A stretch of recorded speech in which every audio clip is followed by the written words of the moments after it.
Olá, alunos do sexto ano. Vamos para mais uma atividade nossa aí dessa semana. Hoje nós vamos falar um pouco da narração, né? E os elementos do texto narrativo, né? Então vamos lá. Ao falarmos de narração, logo nos remete à ideia do ato de contar histórias, seja estas de fatos reais ou fatos fictícios, né? Para que essa história seja dotada de sentido, ela precisa atender critérios específicos no que se refere aos seus elementos constitutivos. Dentre eles, destaca-se o espaço. Então, a história tem que ter um espaço, que é o local onde acontece a história, é onde os personagens se movimentam, que mostra o enredo dos personagens, como que é a vivência dos personagens, como eles são, se eles são felizes ou não, se eles são personagens principais ou não. O tempo que caracteriza o desencadear de fatos, que mostra o tempo, né? Ali a parte da cronologia, ligada às horas, os meses, os anos, como que se passa o tempo daquela história. O outro também é o psicológico, ligado às lembranças, aos sentimentos interiores dos personagens. E os personagens também, que são peças centrais aí, né? Fundamentais numa história. E há predominância de personagens que se destacam como herói nas histórias, né? Chamadas de principais, outros se relacionam pelo seu caráter de oposição, são os personagens antagonistas. Tem os personagens secundários que não têm tanto destaque dentro da história. E tem o narrador também, né? O narrador é aquele que narra a história, ele conta a história, atua como mediador entre a história e o leitor, né? Que é o ouvinte.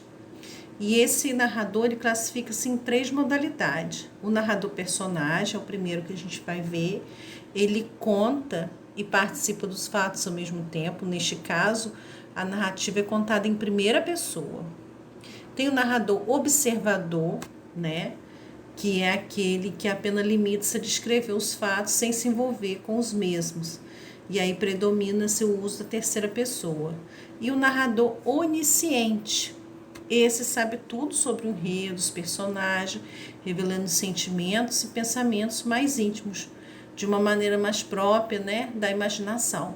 Muitas vezes sua voz se confunde até com o personagem. Então, todos esses elementos aí eles se relacionam entre si e denominam o enredo da história, que é o desencadear de fatos, a essência da história, a qual se constituirá para um desfecho imprevisível que talvez não corresponderá à expectativa do leitor, né? Mas às vezes é assim. Então, portanto, poderá ser triste, alegre, cômico ou trágico, depende do ponto de vista do narrador.